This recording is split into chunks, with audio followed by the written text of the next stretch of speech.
Alhamdulillahi rabbil alamin. Allahumma salli ala Muhammad wa ali Muhammad.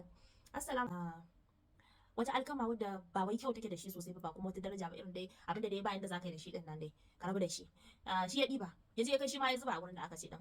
To da wutar ta sauka sai ta sauka akan wannan tinkiyar ta Habil. A nan ne sai zamanto Allah ya nuna cewa Habil shine wanda zai gaji baban shi. To Kabil da ya ga haka maimakon ya saduda ya fawala Allah al'amura sai ya ce a'a shi ba bai san zanci ba. Shi fa sai ya kashe dan uwansa. Hassada wato tana cin sa kenan. Duk da anan gun shedan shi ma ya taka rawa mai girman gaske wajen dada har zaka Kabil cewa shi ai kai ne babba, kai ya kamata, kai kaza, kai kaza, kai kaza. Wannan dai girman kai da ya zamanto bai kamata a ce dukkan mu muna da shi ba.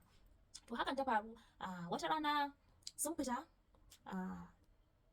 neman yau da gobe sai ya narsu a ran shi cewa shi fa a yau ne ya kamata ya kashe dan uwansa. Ya duba can ya duba nan sai bai san ya ma zai iya kashe dan uwan nasa ba. A wannan lokacin ne abin da ya zo a tarihi cewa shedan sai ya zo sai ya zo a matsayin kaman gurab ya wannan su biyu gurab guda biyu gurab ɗaya shine shi dan gurab ɗaya kuma gurab ne sai ya zo ya kama ɗayan yayi ta caccaka har da ƙarshe kama kansa wato shi shedan kenan ya kama kan wancan ya buga da dutse daga nan sai wancan ya faɗi ya mutu.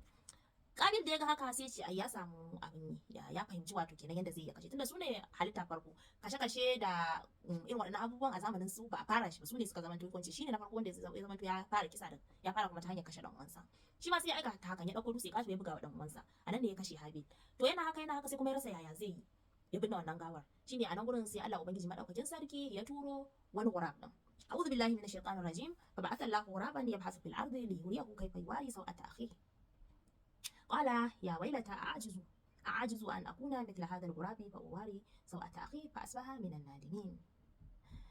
Yayi abin da wannan gurab din yayi ya tona ƙasa ya binne dan uwansa kuma daga baya ya kasance cikin masu nadama. Da Hausa suka ce ai san zuciya a cinta. In dai ka bi zuciyarka to daga ƙarshe sai ka kai ga nadama ko halaka ma baki ɗaya. To shi kan dai ya kai ga wannan marhalar. Bayan ya binne shi ne kuma yazo yana da dama me yasa yi haka duk da shedan ya taka rawa sosai da sosai amma wani abu ko da ma shedan bai taka rawa a ciki ba ita kanta zuciya abu ce wanda ya kamata ko da yaushe mu ringa gudunta. To ya dawo gida mahaifin shi kuma ya tambaye shi ina dan uwanka sai ya ce bai sani ba.